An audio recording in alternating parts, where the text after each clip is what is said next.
Yeah, good morning, good afternoon, good evening, everybody, from wherever you are in the world. This is DJ Fix. Next up, we've got Creedence Clearwater Revival, but straight after that, we've got a good friend of mine coming on live, Mr. Andy Garrett. Yeah, that was Creedence Clearwater Revival in Travelling Band. Do you know something? I'm as nervous as anything. I don't know why, because I've done this for weeks, as you all know, but this is the first time I've done a live broadcast from America via Skype. In the studio tonight we've got a guy called Mr. Andy Garrett. He started his career in 1975 by listening to vinyl records. He's an independent artist from, correct me if I'm wrong in saying this, Andy, but he's an independent artist from Michigan. He's done quite a bit of work out there, and he's got quite a few songs going. Andrew Garrett, how are you? How are you, Graham? I'm good, mate. I'm good. How's sunny America at this moment in time? Oh, it's great over here right now. Thank you so much for having me on here. No worries at all. No worries at all. So, tell us a bit about your career. Tell us how you started. Well, I just pretty much started listening to music on the radio and records. And I guess my parents noticed me always trying to act like I was wanting to play the guitar, because when I was around 10 years old, they brought a guitar home for Christmas, and I started playing then. And back then, you didn't have any kind of social media. If you wanted to learn how to play, you just really had to learn how to play on your own. You had to go seek out people, ask them how they played, and they kind of just have to show you. And it was a lot harder unless you could read music, which I couldn't, so I had to learn most everything I learned by ear. Wow. Well, so you don't read music then? I do now, but at first I didn't for a long time, because when you played more rock music, most of the people that I learned to play with in bands, we would just play by ear, and we would learn the songs by playing the songs, and as long as they sounded close, we would just go with that. Okay. That's so you're a professional musician then? Yes, I've actually played professionally for many years. At times, I've played and done jobs on the side as well, like now. But there's been times where I've done nothing but just the music. I mean, where I've worked professionally for a music company and played in the bands on the side, and it's been a lot of fun. I mean, I've never been anybody that's famous or anything like that, but it's the joys of being an independent artist, is you can kind of do it the way you want to do it, and it's kind of neat. Yeah. What sort of genres do you play, Andy, when you was in the bands? Mostly rock music, but I'm also influenced by country, influenced by jazz, soul, funk music, Motown. When we grew up in Michigan, we had Motown right over there in Detroit, and we used to hear all I call them the one-hit wonder songs. You had so many hit songs coming out late 60s into the early 70s. It was just amazing. I mean, just a barrage of songs, and I tried to learn as many of those songs as I could. Okay, that sounds amazing. So who was your inspirations to get where you are today? Really the Beatles, Rolling Stones, Jimi Hendrix, the big British bands. Just a lot of those people really shaped me into what I am today. Also got into the hard rock, heavy metal, but a lot of jazz influence too. A lot of the old jazz players. Okay, people and even some of the country players like Roy Clark, Chet Atkins. Okay. It's one of them things, isn't it, that you get inspiration from different genres, and you make up your own genre, really, and that's what makes an independent artist who they are. Exactly. It's I see you've got a bit of an instrument with you on your knee there, Andy. Is that right? Oh yeah, got a guitar right here.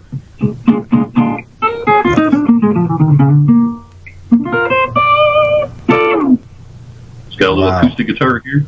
I tell you what, if we can do this live, pick your favourite one, not out the four that we've picked for the show, but another one, and give us a bit of a tinkle live if you can. Okay, I'm gonna do a little bit of one it's called the AG Blues, and it's on Spotify. Blues is really where most everything came from, and I'm just gonna play a little bit of that. Go ahead.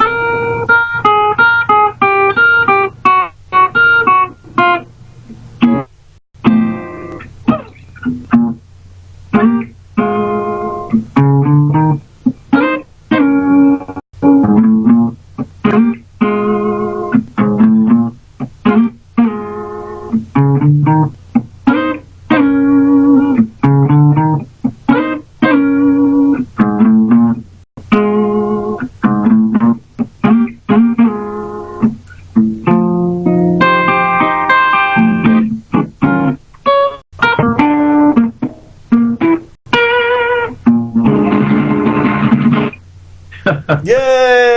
Mr. Andy Garrett there, ladies and gentlemen. All right. Well done, Andy. Well done. Right, we've got a few tracks we've got to play of yours, Andy. The first one is Forgotten Remembrance. Tell us a bit about that track, Andy, and introduce it for us. Okay. This song is a very interesting song. It's never been played on the radio before. And I was in a band called Horizon back in 1987. And I had a very, very good friend of mine, Jeff Roberts of Hastings, Michigan on drums, Floyd Pollock on vocals from Battle Creek, Michigan. The original bass player that played with us, Dean Watts of Battle Creek, Michigan, he was unavailable at the time, so a friend of ours that played guitar actually played the bass on there. His name was Paul. It is very unique in the fact that it's a rock song, but it's played in 3/4 time, the first part of it, kind of like a waltz, almost like a waltz rock, and then in the middle it switches over and goes into a 4/4 time. And the song is about, it's called Happiness, Forgotten, Remembrance. The first part of the song is kind of talking about people forgetting about being happy, kind of like reminiscing about the good old days when things were better. And then all of a sudden in the middle of the song, it all comes back to them and they all feel happy again. They remember what made them happy, and it's kind of along that line. Ladies and gentlemen, this is Happiness, Forgotten, Remembrance, Andy Garrett. Take a listen to this.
That was Happiness, Forgotten, and Remembrance by Andy Garrett. Wow, what a track, Andy. A lot of independent artists to get more plays, to get on more playlists. She's been creating a lot of playlists, and she's got this big network now of people that are promoting a lot of independent artists. Okay. So what network does she go on? Is it on Skype or sorry, not Skype, it's not Skype, Facebook and Instagram and places like that? Yes, mostly Facebook.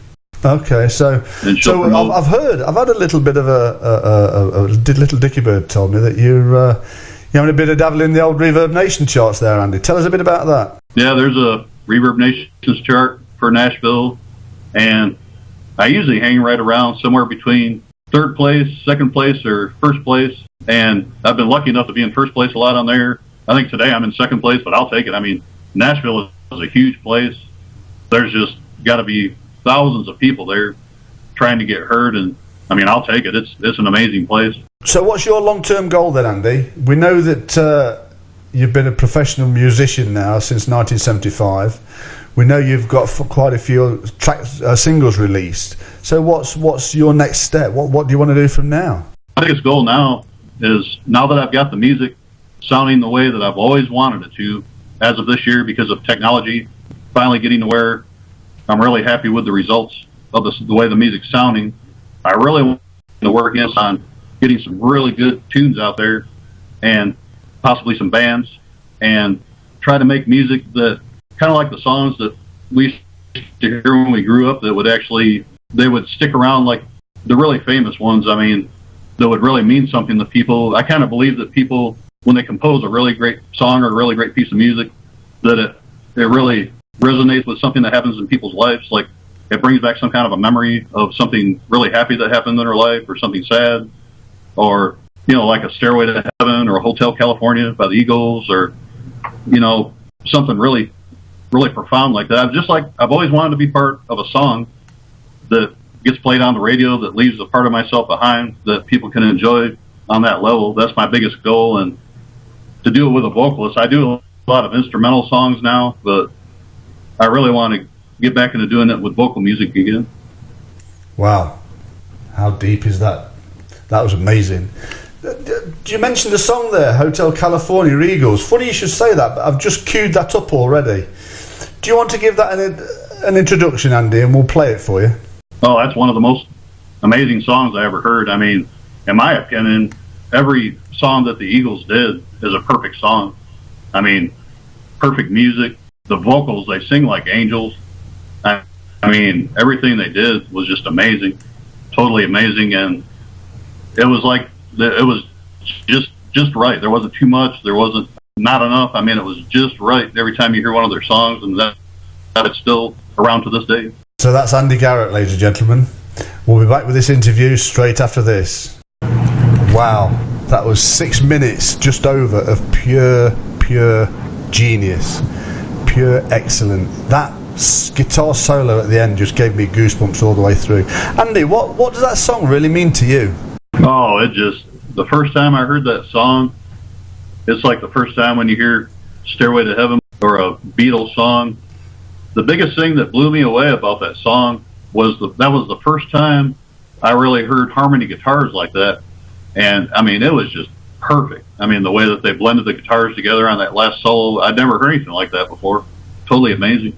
So do you think you try and reenact what they do in your music? Oh yeah, there's definitely influences from everybody I've ever listened to that comes out in there somewhere.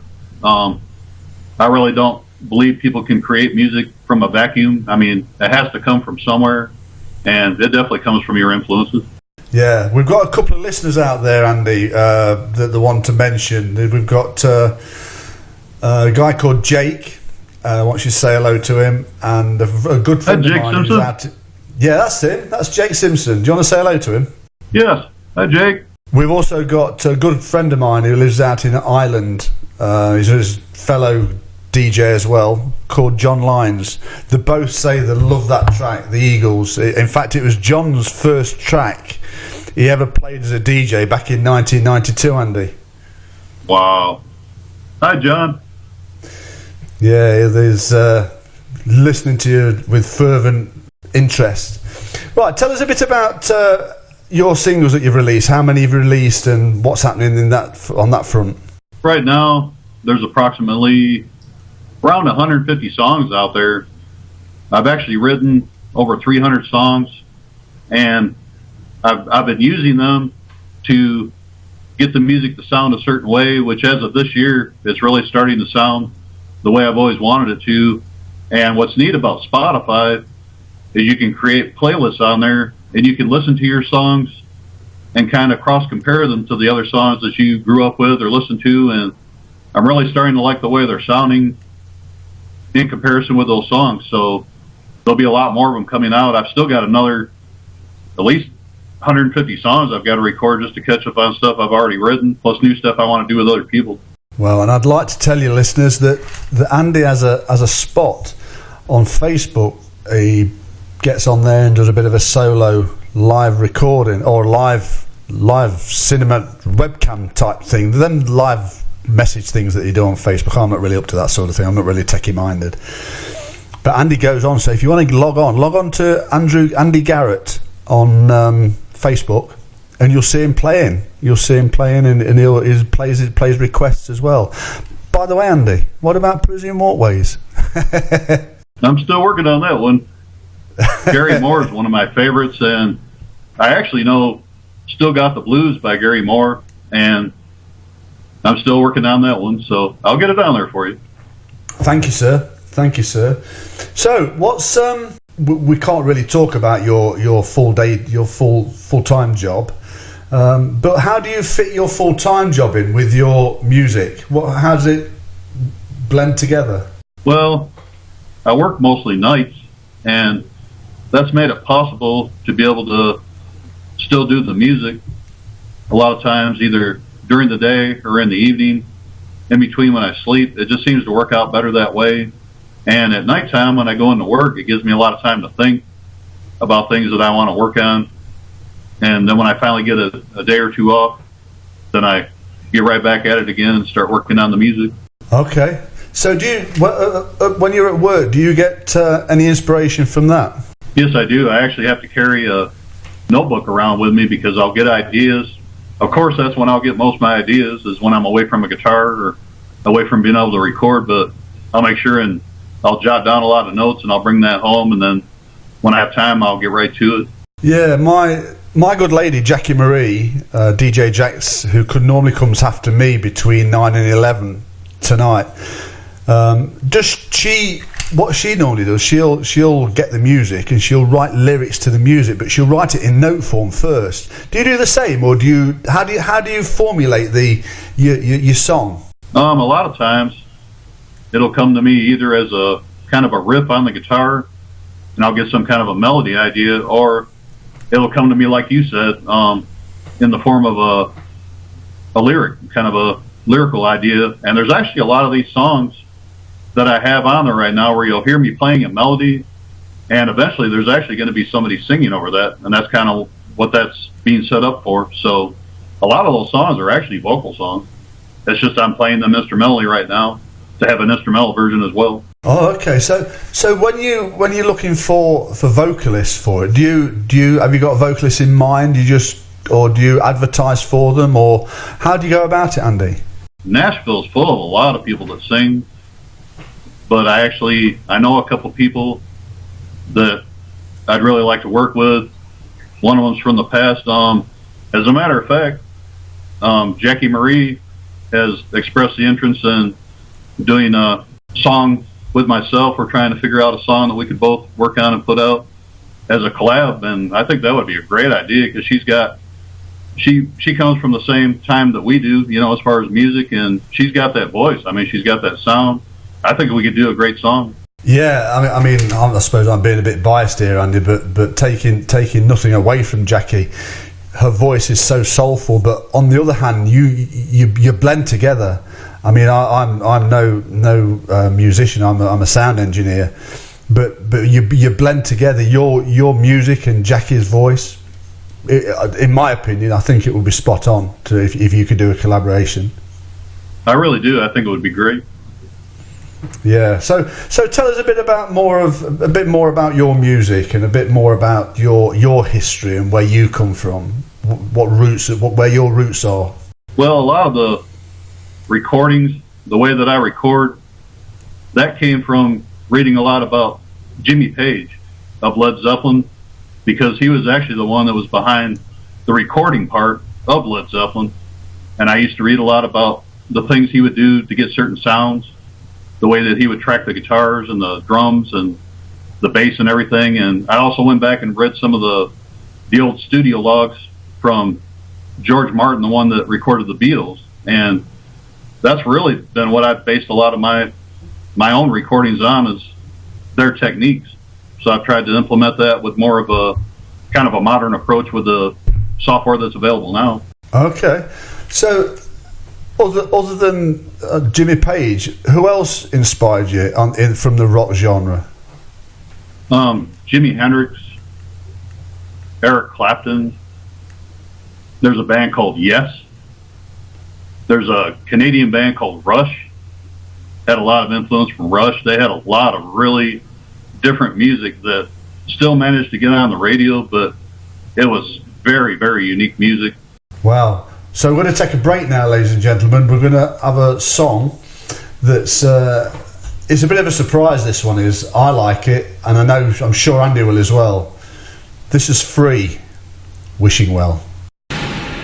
Yeah, we're on Showcase Radio live. We've got Andy Garrett straight from the United States of America, the US of A. Andy, we've had I wasn't going to say anything to you actually, but welcome back, listeners. We've had onto my phone. We've had quite a few people express an interest on Happiness, Forgotten Remembrance. Can you tell the listeners how they can get hold of it and what we can do to get one over to them? Sure. You can go to my Facebook page, Andy Garrett, and you'll see a picture of me holding the guitar. And you can message me on there, or you can write to me directly on my actual email address, which is my last name, GARRETTOCALA, which is Ocala, at yahoo.com. And that's my actual email address.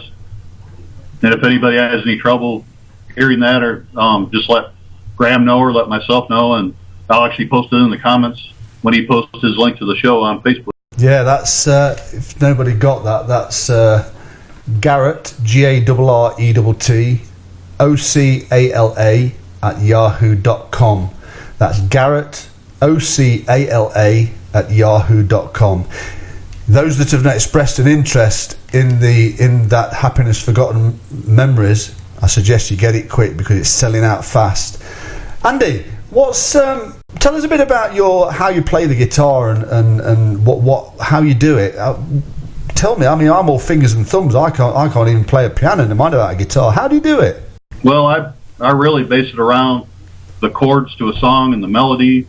There's a lot of people that they'll go to schools now and they'll learn a lot of scales and theory and modes and all that, but I come from more of the old school where I would just learn to play the songs, and I would learn the melody to the song. I'd learn the chords, and the more you play the melody and the chords, the notes actually relate to the chords. And when you listen to each chord change and you hear the notes, you'll hear how they kind of shift with the chord changes. And that's really how I develop my ears. You can really hear that when you listen to somebody singing, or you listen to somebody playing a melody part on any instrument, and you listen to the chords they're playing. It's like the harmony and the melody and the rhythm all kind of fits together that way, and it really comes from that. So when somebody's singing, let's say you're playing the guitar and somebody's singing alongside you, are they singing exactly what you're playing, the note, or are they playing a level higher or a level lower? How does it work? They're usually singing a little bit higher than the register that I'm in, and I'm usually trying to stay out of their way and do more of a rhythm thing to where they're the melody instrument at that point, and I'm doing more of the rhythm. So I'm trying to complement what they're doing, but at the same time stay out of the way of it so that they're really shining through, and I'm just kind of backing them up. So when you got a vocalist there, then do you tend to drop your volume, shall we say, below the vocalist volume, so that they, as you rightly put it, then they shine through and they come forward with their vocals. Yes, exactly. And then when it comes up to like a lead guitar part or a fill where the guitar needs to stand out more, I'll turn it up, but then I'll bring the volume back down, and I really want to let the singer shine through. Wow, that's just amazing. How do you know when to bring the volume up and to bring the volume down, and to do a fill, and what type of fill even? How do you know how to do that and what to put in there? You'll just feel it from the style, and it's a band thing. I mean, it's like an interaction that just happens when you play with a band and you're playing live and you're interacting together like that. You'll just feel that stuff. It's like magic. I mean, that's where that magic comes from in the music. Wow, that's amazing. Absolutely amazing. I can see you itching to play that guitar again, Andy. Can you give us a little more tinkle? Sure. Is there any style of music you'd like to hear? Give us a bit of jazz rock if you can, or a bit of jazz funk.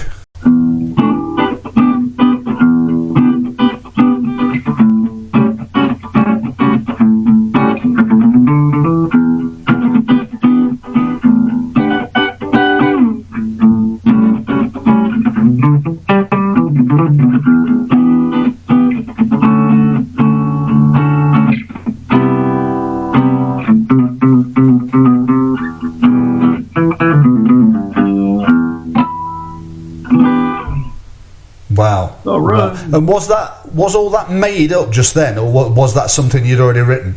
No, I just made it up. Wow, that's just absolutely fascinating. If anybody can hear that buzzing in the background, that's my phone buzzing. I'm sorry, it's even on the table. Let's leave it down there.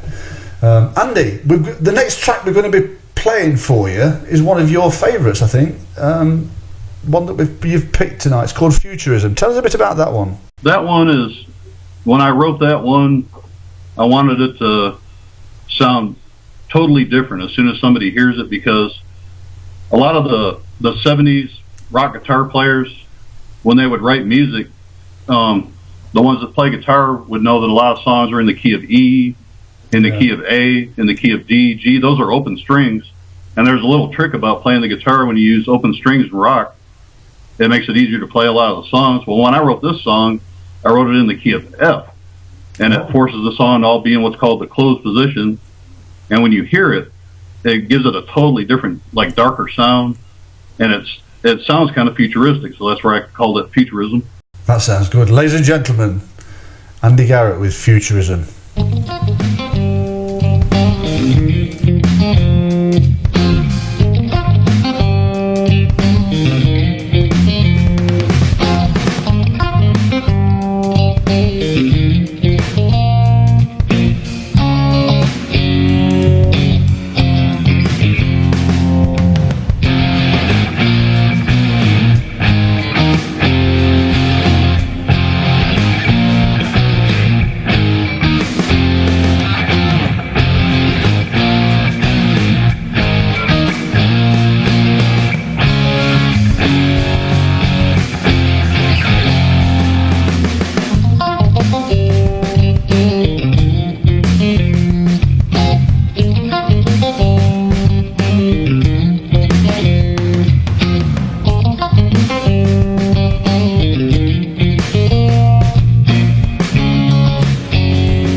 Wow. Futurism by Andy Garrett. Andy was just having a bit of a chat during that off air and was talking about that particular track, and I was saying that I don't very often get goosebumps, but that gave me goosebumps all the way through. My hairs on the back of my neck was standing up. How do you make such an amazing sound like that? It's a lot of it's in the mix. It's when you're layering the instruments, there's a stereo field there, and some of it's the reverb, some of it's the way you're going from clean sounding guitars to distorted sounding guitars, and that's one of my, I have to say it again, one of my Jimmy Page influences, and also one of my Rush influences from the band Rush, is that they would mix a lot of guitar sounds like that, go from clean sounds to maybe acoustic sounds to all of a sudden a really heavy sound. And Pink Floyd too. I mean, I heard Pink Floyd do that a lot. Yeah, that was, you could hear the Rush influence in that song. That was absolutely amazing. What year was that made, and was it doesn't sound as though it was a genre, it is genre specific, but it doesn't sound as though it's year specific, if you know what I mean. No, it actually got written back in the late 1970s, early 1980s, but it sat on a shelf for a long time, and I actually just recorded it this year. And some of the sounds I wouldn't have been able to get if it wouldn't have been for the things that I can use now in the technology. And what do you use to get them sounds now, Andy? I use a lot of, it's called amp modeling. It's where somebody's actually taken a lot of different amplifiers, and instead of having to have the actual amplifiers, they've digitally modeled the amplifiers to where you can have like a Marshall, a Fender, a Roland amp. I mean, just all these different amplifiers, vintage amplifiers, and you can just dial them up right in your recording settings and get those sounds, and it's really convenient. Wow. I've just been reliably informed that unfortunately Jackie Marie, DJ Jax, won't be on tonight. Bit of a technical problem on Jackie's side. That's too bad. I know, it's a shame. I was looking forward to listening to her. There's quite a few people who are actually, including Pat and yourself, Andy. But she won't be on tonight, unfortunately. We always try to catch her show. Yeah. So she says, but yeah, she won't be on tonight, unfortunately. So we've got a bit of time we can run over if we don't have to finish dead on 9 o'clock. Okay. So Andy, tell us a bit about this next track. The next track is Mighty One. In fact, no, I tell you what we'll do. We'll play another one of your favourite bands. This is Eagles, Lion Eyes. Wow. Another 6 minutes of pure genius, Andy? Well, in fact, 6 minutes, 15 seconds. Hey, Andy, we was talking about something, but I was going to start on the lines of that when we came back on air. But I've just had a thought. Can you play that, Lion Eyes, on your acoustic? Yeah, just a little bit of it. Go on then, let's have a listen.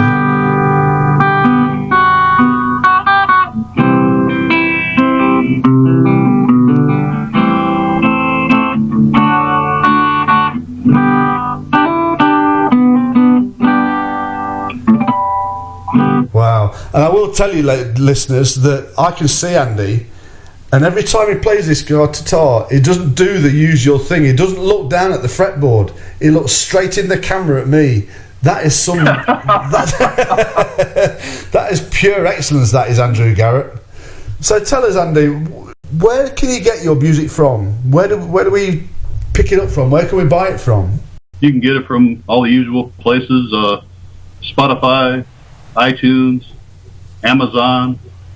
You can get it on Google Play, so many different streaming places now. All pretty much the streaming places. You can also go on to YouTube if you just want to watch a bunch of videos that I've made for people that I used to teach that play guitar like students, where I've made a bunch of videos so they can see how I actually play songs visually, and just a lot of different places. Facebook, I've tried to put different stuff on Facebook. Wow. So if somebody wanted to get tuition from you, could they do that, or do you still teach? Not as often. I mean, I've thought about maybe trying to do something online through something like Skype or something like that, but I just, between the hours I work and recording the music, I haven't gotten back into that yet, but I hope to. I mean, I would like to teach again. I have taught before on a regular basis. So there you go, listeners. If anybody wants some guitar lessons, here's the man. And I tell you, he is good. Very good. So there you go. If you want to any of his tracks, if you want to buy any, if you want to listen to anything, Spotify, iTunes, Amazon, and every other digital outlet, major outlet as well. There it is. Straight from the man himself, straight from the maestro himself, Mr. Andy Garrett. Andy, I've got one here that I'm going to play now that's one of your inspirations. A man that I think he was inbred, Mr. Eric Clapton. That was one of Andy Garrett's favourites, inspirations actually. That was Eric Clapton, Wonderful Tonight. A big shout out to Jake Simpson in Nottingham. A big shout out to John Lyons in Ulster, that's Northern Ireland. Also Brian Gomez in Boulder Rock, I think it's Boulder Rock, in California. Lonnie in also Boulder Rock, California. We've got Wes, a very good friend of mine in, now then, let me get this right, Wes. Let me get this right, don't tell me. It is Oklahoma. Yeah, I got it right for the first time. I normally say the other one, which I can't remember what it is now. Here we go. We've got Terry and Charlotte in Texas, College Station in Texas. But most of all, we've got Andy Garrett from. Tell us where you're from, Andy. Originally from Michigan. I'm now in the Nashville, Tennessee area. Nashville, Tennessee, the home of which genre, Andy? Originally the home of country music. There you go. We've got somebody sat behind you, just there behind you, who, without that woman, this wouldn't have ever taken place. And I want to say a big, big thank you to Mrs. Patricia Garrett, Andy's wife, because she's an amazing woman. She's worked hard, she's worked tirelessly to promote Andy when he's out at work, when he's in bed, first thing in the morning, to intercross these, what's the word I'm looking for, these independent artists, Jackie, Andy, and the groups that Pat's part of that promotes Andy. Big thank you, Pat. Well done. Very well done. What are you going to say about that, Andy? I'm telling you, she is amazing. It is amazing what she has done. The results are just incredible. I mean, people would not believe how much she has connected people together and is going to continue to do so. She's only been doing this since just the very beginning of this year, and we can't wait to see where it's going to go. You know, just in a couple of years' time, it's going to be amazing. Absolutely. And I know where Pat's coming from because, and I'm not talking about myself here, but I do the same for Jackie, you know. So we're out there, we're promoting, we're doing things for them, and it's just tireless. But you are the main people. You and Jackie are the main people in this because you work tirelessly to write that music. You work tirelessly to write it to perfection for the ears of your listeners, to gain fans and to gain to where you want to go, Andy. You know? I think that's a big really shout out to you. Sorry, Andy, go on. I think that's really why so many people today have chosen to become independent artists, is because you can actually be really picky about how your music sounds and make sure that the listeners get it exactly how you want it to sound. A lot of the big artists years ago didn't have that luxury because they had to put it out the way the record companies told them to, and sometimes we didn't always hear the songs the way that they wanted us to hear them. So we're really blessed with being able to do that now, I think. Absolutely. It's we was talking earlier on about we was talking, and you told me that you play the lead guitar and the bass guitar, Andy, and we was talking when we was off air that you would sooner play lead guitar rather than bass. Just give us an insight into why that is, and what led you to the lead guitar. Well, there were times just to be able to play in a band or to be able to play music at school that there was an opportunity where I had to play bass guitar, and rather than not do it, I went ahead and did it, and I actually learned a lot about the bass. I didn't realize how much different the bass is from the guitar, how much it works with the drums, how much the drums and the bass really have to stay in a certain pocket, where the lead guitar is really doing something totally different. And I really do enjoy playing the bass, but I prefer the guitar because it's so much more of a versatile instrument as far as the melodies and things. Yeah, and being the manager of a band myself, and I see it all the time. I see it where you've got the lead guitar is so versatile. With all due respect to bass guitar players, the lead guitar is more versatile. In my opinion, the lead guitar is more versatile than the bass guitar, and it's just an amazing ability to play one lead guitar, that is, and the riffs that you play. How do you know when to put a particular riff in, and more importantly, what riff? How do you know what to put that riff in? It just really has to musically fit the piece of music. I mean, for me, it's got to sound like part of the song. I went through a part of my life where I actually did get into trying to learn more advanced techniques and everything, but the problem with that is when you get into that so much and then you forget about the music and the song, you have to be able to, anything you learn, you have to be able to apply it to music. And so my biggest rule is when I do anything on the guitar during a song, it's got to sound like it's part of that song. I don't know if that makes any sense. Makes perfect sense, because that's how singers sing as well. It's got to be, when Jackie writes a song, and it's the same as you, when you write these songs, they've got to be part of the song, if that makes sense, because the tune is separate to the lyrics, in my opinion. Exactly. And when you sing it, it's got to be part of it. It's got to blend in together and everything else, Yes. So tell us, Andy, just for me and the listeners, is there any famous people you've ever played with? I've met a lot of country players, believe it or not. I worked for a guitar string company up in Michigan, and I had my own little room there that I would test guitar strings in for this company that made guitar strings.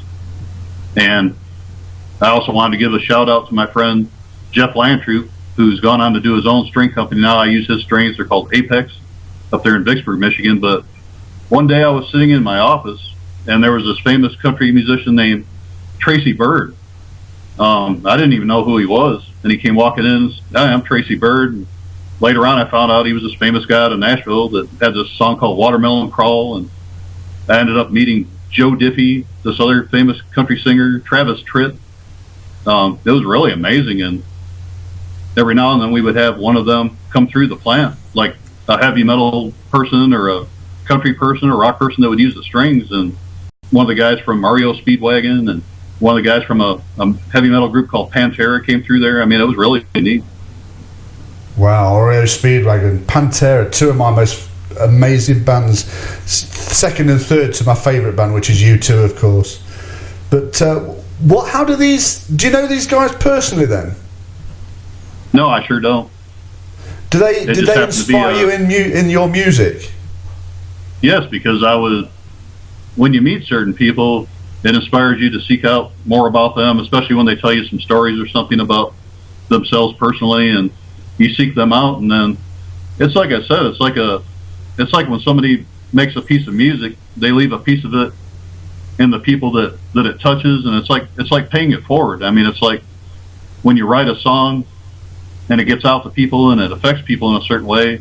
It's just the neatest thing to me. I mean, anytime a song affects somebody, how many people it can affect and what all that can do. It's like they can affect them psychologically, physically. I mean, it's amazing. Wow. Next up, we've got another one of Andy's. It's called Mighty One. Where's this one come from, Andy? This is from a totally different influence of mine, which is classical music. And it all started when a person by the name of Ozzy Osbourne had this guitar player named Randy Rhoads. And he had this whole other style of playing classical guitar within hard rock music. And there's also some really famous players that you've probably heard over there. Their names: Yngwie Malmsteen, Joe Satriani, Eric Johnson. I mean, a lot of guys now, Steve Vai, that are famous for doing that sort of music. But this song is my example of, it's like the classical composers. They were all inspired by like Bach, Beethoven, Mozart, people like that. And this song, Mighty One, it's my version of if somebody like Mozart was to be able to get a hold of an electric guitar nowadays, it'd be the way he would play. Wow. Ladies and gentlemen, Andy Garrett with Mighty One.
Yeah, we're out there to satisfy all your souls with Showcase Radio. Live in the studio, we've got Mr. Andy Garrett from... hang on, don't tell me, Andy. It is Tennessee, is that correct? Yes. Yeah, there we go. I thought I'd got it right. Andy, we was talking off air about that track and about... well, I'll just let you get on with it. I'll just let you talk. I'll shut up talking. Off, you see, the stage is yours, Mr. Garrett. Oh, it's just kind of a classical influence. That one happens to be like it's got kind of almost like a jig type rhythm going.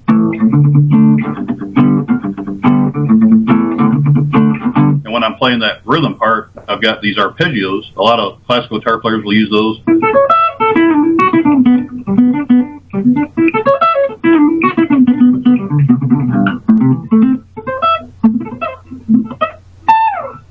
It allows you to get around on the guitar really quickly, and it's just a technique they use to play like modern classical. They call it neoclassical music, but it's really fun to play, and it keeps your chops up.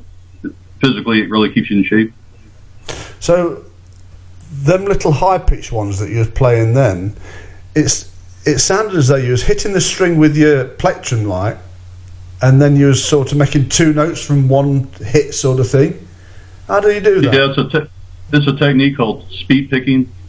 It's where the pick goes in one direction and it kind of rakes across the strings, kind of like when you're down picking notes. Like right there, my pick was going down, hitting all those notes. When I come back up, my pick goes up. It's almost like strumming, but you're hitting single notes, like strumming down, then strumming up. And it allows you to play the notes faster, and you don't have to move the pick that much. It's called economy of motion. Okay. So, where did you get the inspiration from to write that song? It came from a lot of the players like Michelangelo Baccio, Randy Rhoads, Yngwie Malmsteen, Vinnie Moore. There's a lot of these guys. Marty Friedman, he played with Megadeth. A lot of the guys that play, it's kind of like heavy metal, but it's got classical mixed in it. And it's a really fast music where it's almost like blazing guitar speed. Some of those guys, I could never play the way they do, but that's a version that I can play, the one that I wrote. I made it comfortable for myself. Okay. So, what's that song about? It's actually about kind of your spirit becoming one with the music and a very high power, like feeling yourself uplifting to where you're trying to get really high spirituality in music.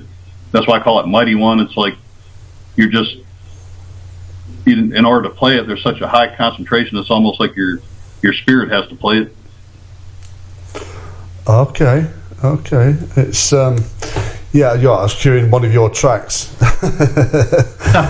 The next one we're going to be playing. In fact, no. We'll play one of the. We'll play this one. I don't know whether you've ever heard of these before, but this is Lindisfarne, Fog on the Tyne. Okay. That was Lindisfarne, Fog on the Tyne. That was a theme tune from a very famous footballer over here called Paul Gascoigne. He used to sing that.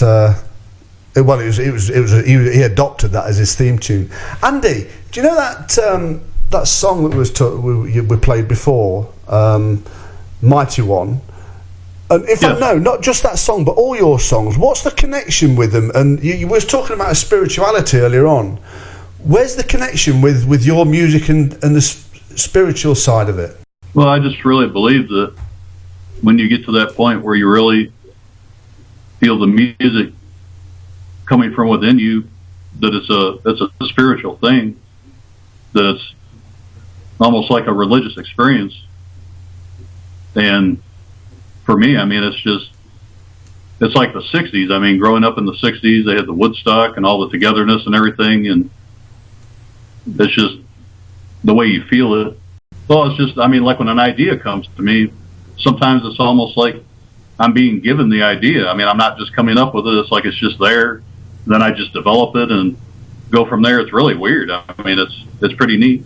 Yeah, it's everybody knows that myself and Jackie Marie and the stage studio manager Tez, we're all Christians and we have a strong belief. Do you have that same belief?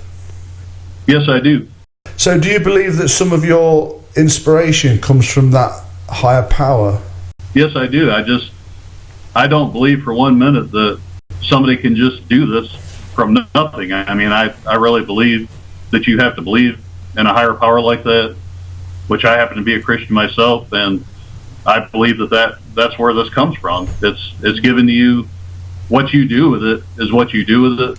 Some people either use it or they don't use it, or they abuse it, or something happens with it, but you're given it, and if you use it, good things will come from it. Absolutely, absolutely, and my sentiments entirely there, Mr. Garrett.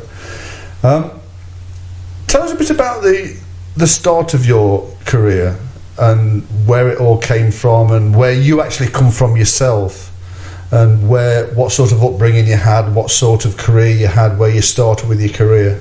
Well, it all started in Battle Creek, Michigan. Battle Creek is a town that has a lot of factories and a lot of working people, really hard-working people. And my family's very hard-working. And a lot of the music that people would listen to up there was either rock or country. I mean, at the time when I was growing up. And I was influenced really heavily by both of that. So when I started playing the guitar, I mean, I was seeing, one moment I'd be hearing, like I said, the hit songs, pop songs and rock songs on the radio. But then my dad was really heavily into country.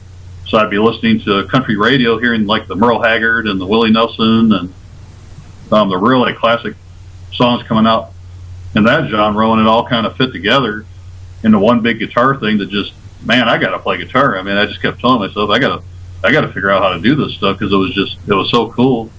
And when I started playing in bands, that's what we were all playing, is what we were hearing on the radio. So, and that's what everybody wanted to hear. There was so much people wanting to hear live music and dance to it, and there wasn't DJs back then, as far as, I mean, the live DJs that just played the music. You had to play live bands. I mean, the bands had to play live music. You didn't have that technology just to stand somewhere and play music over a computer, over a sound system, per se. I mean, it was all live bands had to show up and play the music at that time, so it was kind of neat. Okay, so did your parents have an influence on your music as well then? Yes, they definitely did. My mom actually had some of the first records that I would listen to on my record player. She had some old 45s, and that's where I found the Beatles, I mean, Elvis Presley, all kinds of different stuff. And like I said, my dad would always, there was a show that used to be on called Hee Haw. We would watch that every week, and I'd see a guitar player by the name of Roy Clark on there, really famous guitar player, Chet Atkins, Les Paul. I mean, I'd see some of those people on there that are just amazing guitar players to watch, and that'd be the only time I'd really get to see people visually playing, because that's another thing. I mean, when you would learn guitar back then, you kind of had to guess where to put your hands at, because you didn't have anything visually to go by either. There's so many different places on the guitar that you can play the same thing that you kind of had to guess, unless you could actually watch somebody play it and finally go, oh, okay, that's the way they're playing it. Now you can pull up a lot of different stuff on YouTube, and you can see exactly how it's done, but you just couldn't do that back then. Yeah, and I heard you mention a name then, Les Paul. Is that the Les Paul from the famous Les Paul guitars?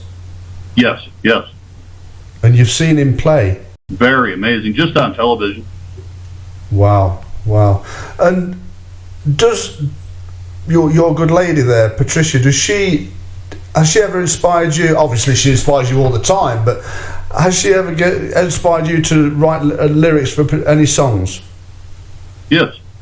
There's a song on Spotify.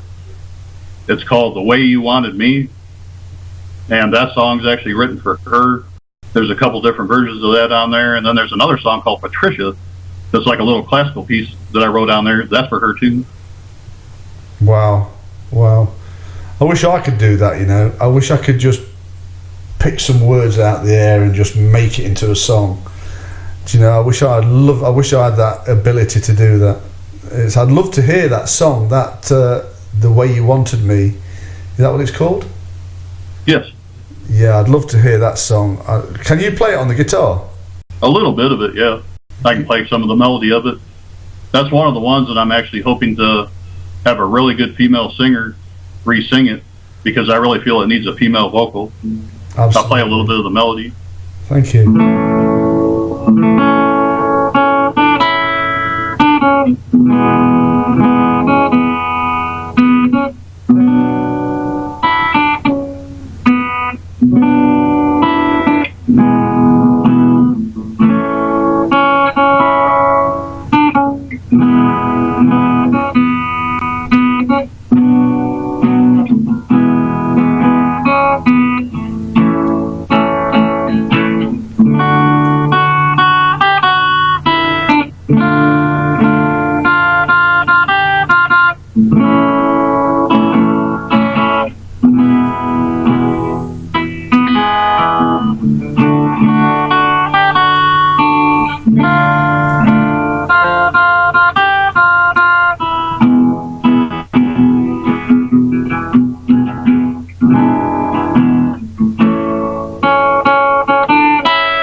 little bit like that.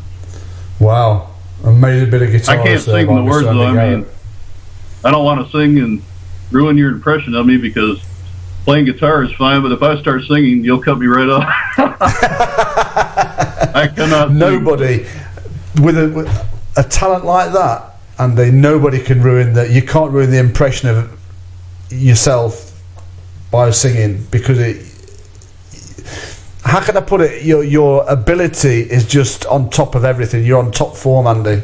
I really appreciate that, and that's the one thing. That's the one thing that I always wish I could do, is be a singer. And I even tried to be, but I could never do it. I mean, I always admired the people that could. That's the one drawback, regret that I've had throughout my life, is that I've always wanted to be a singer too, and I just couldn't.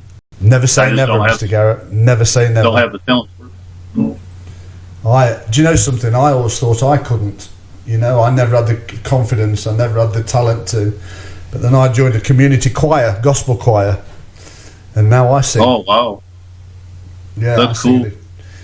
Yeah, so it's one of them things, Andy. Never say, and I've only been doing it just over a year. It's something that I always said. Well, I was told by Jackie, never say never. And you're still young enough, Andy, to go out there and sing. So, right, the next track is, I've picked this one, and it's a track that I think Andy will like as well. This is Creedence Clearwater Revival, Bad Moon Rising. Do you know something? I wasn't watching Andy then, and I heard a bit of an acoustic bit come in then. I actually thought it was him playing until I looked at the monitor, and there he was, drinking his coffee. That tells me how good you are, Mr. Garrett. All right. So, we was talking then about a particular band, Country Joe and the Fish, that we both like, and that we think's a good inspiration for people of that year. But you don't hear much of them now. Do you think that genre of music is a dying genre nowadays, Andy? I'd like to think that it's not, because there's still a lot of people out there that like it and would wish they could still hear it. I wonder sometimes if the industry just pushes certain things they want out there more, and have just kind of overlooked other things. I mean, I'm not sure if that's true, but sometimes it just seems that way to me, that there's great music from the past that should still be played just as much as the new music, and I still think there's a lot of people that like that music. Yeah. So do you think if that, how do you think that genre could be promoted again and inspired again? Do you think independent artists could do that in their own right? Yes, that's actually one of the things I personally try to do, is keep that kind of music alive. And I hope to be able to inspire more people to do that as well. And it's nothing against the other forms of music. I mean, they have just as much of a right to be out there too, but I don't think it should completely overshadow where everything came from. That music's still great, and it still deserves to be heard. And I think a lot of independent artists should get together and push that. Yeah, that would be a good idea, Andy, if we could get a collaboration going and push that type of music to get it back in the fore again, because in my opinion things like country music and soft rock is sort of going away now, and this trap and rap and urban rap are coming in and taking over. If the 60s style music came back with the collaboration of independent artists, I think it would make a go again, don't you? I really do. I really do think it would have a big resurgence. And I've noticed when I've gone, anytime in the States when I've gone to a rock concert, just in the last 10 years, I've noticed a whole bunch of people, younger people, that show up and they hear the music and they're just blown away by it. Like, why aren't we hearing this on the radio more? Why aren't we hearing this more on, along with our music? Because they act like they really wish they could hear it. Yeah, most definitely. It's there's quite a few people that I've had while we've been on this on air, Andy. I've had quite a few people come through and asking me what inspired you, but you've already answered that. We know, but they're also asking how they can get into your style of music, and how they can learn to play your style of music. What advice would you give to these listeners and budding musicians out there? I would tell them to, go back to, which is very easy to do on Spotify and on YouTube now. Go back and find the top songs of the 60s, the 70s, into the early 80s, and really listen to that time period and kind of cross-compare it to what's out there now and listen to the difference, and you'll hear where a lot of that stuff came from, and listen to my music, and you'll hear the similarities. And don't forget, listeners, you can get Andy's music from Amazon, Spotify, YouTube, iTunes. Have I missed any out, Andy? No, that's great. Oh, and don't forget the vinyl ones from Andy himself. So you can get the whole lot from either the major digital outlets or Andy Garrett himself. And his email address is Garrett, that's Garrett, Ocala, that's Akala, at yahoo.com. Or you can go through djfix55 at gmail.com, and I'll put you in contact with Andy himself. One other thing I forgot, you can also get him through Facebook, Andy Garrett. Go onto his Facebook page, friend him, and you can get the details direct from himself. Next up, Andy, we've got your last song. I'm really sorry to say that. It's No Place to Go. Where's this come from, Andy? This comes from back when I was first starting to play. This comes from that raw rock and roll, like when you would hear bands like the Safaris playing a song like Wipeout, Johnny Be Good by Chuck Berry, just something really raw rock and roll like that, where you can tell it was just totally off the cuff. And this is my way of trying to bring that to a modern audience, that type of sound. Just totally like 60s, 70s, early music. And what year was this, mate, wrote, Andy? I wrote it back in the 70s, back in the time when this kind of music was actually coming out, but I just recorded it this year. Wow. Anyway, ladies and gentlemen, here it is, No Place to Go by Mr. Andy Garrett. Off air.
That was No Place to Go by Andy Garrett.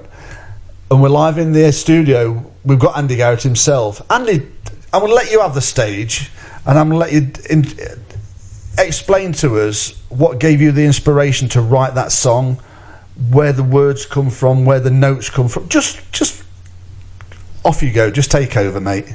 A lot of it comes from just the basic raw rock and roll that you would hear coming out from bands that you could tell recorded live. Anything from like the Safaris when they do the Wipeout, like where you hear Chuck Berry. I mean, different stuff like that, and it just really inspired me to want to do something really raw rock and roll like that just really got people going. I've actually been playing in bands where you start playing something like that, people will be sitting down and they'll all jump up and start. You can tell they just want to hurry up and dance to it because it just inspires them so much. It grabs them and makes them forget everything they're doing. Just makes them move. How do you get? Do you know sometimes when you're out there and you listen to a song and it seems flat and you don't want to tap your foot, and you don't feel anything with it? Every song I've heard from when I've got to know you, it's made me tap my foot. It's made me feel good. How do you do that, Andy? Where do you get the ability from to do that? Because I believe that that's a separate ability from writing the music. How do you get that? Where does it come from? It comes from the people that did that to me wanting to pass that on, because that's really what inspired me to pick up guitar. Was they made me want to pick up a guitar and want to play what they were playing, because there was so much energy there in that raw music. And that music back then, the music had to be played by the people. They couldn't synthetically reproduce it a lot or do it artificially like they can now with software. I mean, they really had to play these songs. They really had to sing them. They had to do a lot of the stuff in one take, because you didn't even have the ability to do multiple takes back then until they got the more advanced recording equipment. So, I mean, that's really impressive in itself when you hear a lot of those older artists. Yeah, absolutely. Absolutely. So, there's some artists out there that they will listen to a track, and then what they'll do, they'll use that track to and incorporate it into their music. But the way I'm listening to yours, you don't do that. It's just your raw original music. Why don't you do that for a start? And secondly, how do you get that raw feeling to write that music? It really comes from within, and there was really a big emphasis back then on trying to get your own sound, trying to make it to where, like when you hear somebody like Eric Clapton, you can tell just within 3 or 4 notes that it's Eric Clapton. Or when you hear somebody like Les Paul, you can tell it's Les Paul. I mean, because of their sound, because of the way they play, they've got a certain way that when they come on, you can just tell, oh, okay, it's them. Like a song that you really, really like, that you really, really listen to a lot. The minute it comes on the radio, within 3 or 4 notes, oh, okay, I know what song that is. Like Creedence Clearwater Revival. I mean, that's what's so special about that kind of music. And I guess I'm not saying I'm able to do that yet, but that's really what I've always been trying to shoot forward to be able to do, is have my own type of sound. I've been listening to you for some time on Facebook, Andy, now, and to get an insight into you as a guitarist and to your music. And I can close my eyes, you can play any riff, and I know it's you straight away, because it's really you, and you've got a signature to your music, just like some other indie artists out there that's got a signature to their voice. You've got a signature to your tune, and I know when you're playing it that it's you. It's a strange, uncanny feeling, you know, and it's just an amazing feeling to know that A, it's you, and B, the feeling that you give me. Does that make sense? It's yeah, and it's funny, because when I was younger, I used to think there was something wrong with that, because a lot of the guys I knew could sound like other people, and when you would play in a band playing cover songs, playing other people's songs, they wanted you to sound like those other people. But the problem I always had is it always sounded like me trying to play Van Halen, or it sounded like me trying to play Jimmy Page, or it always sounded like me. So I just thought, well, there's something wrong because I can't get their sounds. But then as I got older, I thought, well, that's the whole point. I don't want to get their sounds. I want to be myself. So it was something I had to learn over time to accept and just try to really, now I try to really run with it. And that's the good thing about it. Good. Let me rephrase that. That's the good thing about indie artists. They want to be the self. They don't want to be like anybody. And that's what draws in your fans. Isn't that right? Exactly.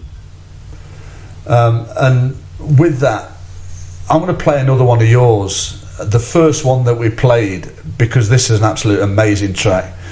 This is Happiness, Forgotten Remembrance by Andy Garrett.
Wow, I'm speechless. That was Happiness, Forgotten Remembrance. Do you know something, Andy? When we played that the first time round, we was talking when we was off air when that song was playing, and I didn't really get a chance to have a proper listen to it. And the vocals by a guy called Floyd Pollock.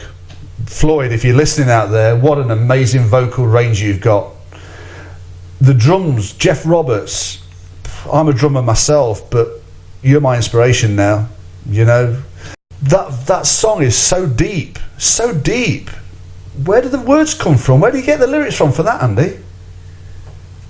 That came from a very, very spiritual place.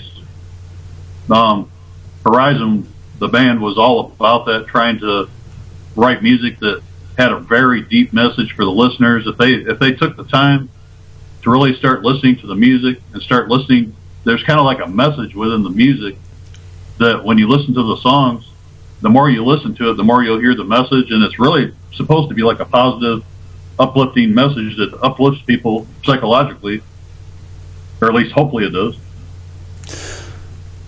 That's uplifted me in more ways than one, and I will be listening to it more often and playing it more often, because that's an amazing track. All your songs that you've picked tonight, Andy, are just absolutely amazing. We've got 2 more minutes left of this interview. What I'm going to ask you to do for the last minute of the interview is play us out. Would you do that for us? I sure will. Okay, we've got another minute. I'll bring you in, and then we'll close the show on you, Andy. Thanks for coming on to me.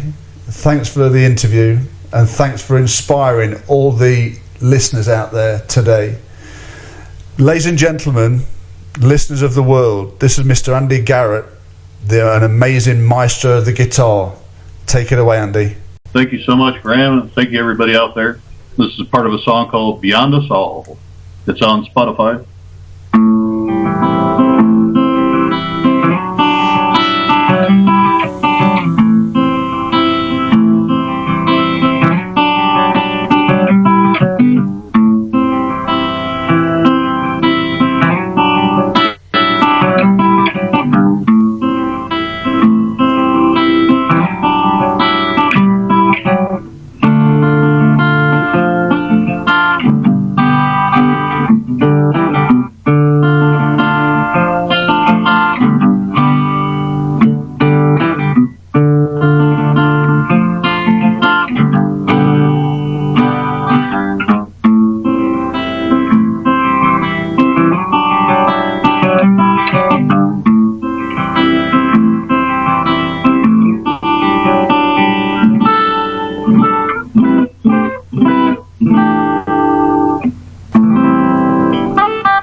Mr. Andy Garrett, ladies and gentlemen.